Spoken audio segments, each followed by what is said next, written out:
బహుజనులకు రాజ్యాధికారం బీఎస్పీ పార్టీతోనే సాధ్యం. రాయదుర్గం పట్టణంలో బీఎస్పీ ఎమ్మెల్యే అభ్యర్థి చిందనూరు నాగరాజు ఆధ్వర్యంలో శుక్రవారం భారీ ఎత్తున ప్రచార ర్యాలీ నిర్వహించారు.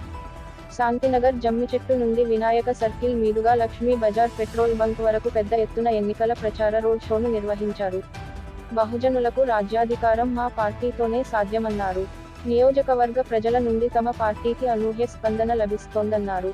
ఆర్యవైశ్య మహాసభ రాష్ట్ర గౌరవ అధ్యక్షులు పాల్గొన్నారు.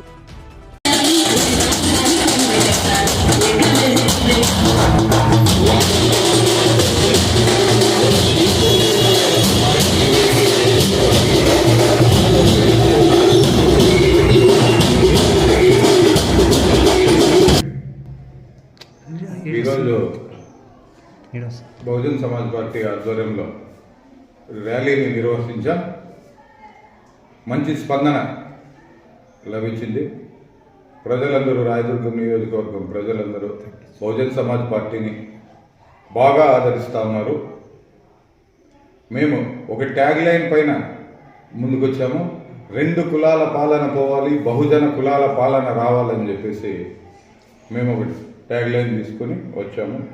వాస్తవానికి బహుజనులు 85% ఉన్నారు. వాళ్ళకి ఇప్పటికీ రాజ్యాధికారం అనేది లేదు. ఆ రాజ్యాధికారం రావాలంటే కేవలం బహుజన్ సమాజ్ పార్టీ ద్వారానే జరుగుతుంది.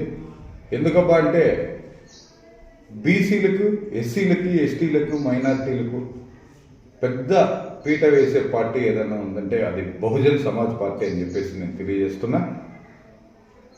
ఈరోజు రాష్ట్రంలో ఇన్ని పార్టీలు ఉన్నప్పటికీ ఏ పార్టీ కూడా ఒక బీసీ క్యాండిడేట్ని ముఖ్యమంత్రిగా అనౌన్స్ చేసే ధైర్యము, దమ్ము ఏ పార్టీకి లేదు.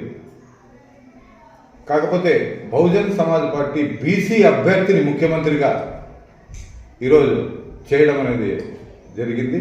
ముఖ్యమంత్రి అభ్యర్థిగా ప్రకటించాం మేము. ఇన్ని పార్టీలు ఉన్నాయి. 52% దాదాపుగా బీసీలు ఉన్నారు. బీసీలు వీళ్ళ కళ్ళకు కనబడుతున్నారో కనబడడం లేదో అనేది అర్థం కావడం లేదు. బీసీలకు ఓన్లీ ఎమ్మెల్యేలు, మినిస్టర్లు ఇస్తున్నారు. మినిస్టర్లు మొత్తం పోర్ట్ఫోలియో అంతా మీ 2 కులాలే తీసుకోండి, ఒక్క ముఖ్యమంత్రి పదవి మాత్రం బీసీకి ఇవ్వాలని చెప్పేసి నేను తెలియజేస్తున్నా. బీసీ ముఖ్యమంత్రి అయినప్పుడే బీసీలు, బహుజనులు రాజ్యాధికారం వైపు వెళ్ళినప్పుడే వీళ్ళకి అభివృద్ధి అనేది జరుగుతుంది. ఇంతవరకు ఈ 2 కులాలే అన్ని రంగాల్లోనే ముందుకుంది. ఈరోజు ఏ పార్టీ తీసుకున్నప్పటికీ వాళ్ళ కులానికే పై నుంచి కింద వరకు పెద్దపీట వేశారు.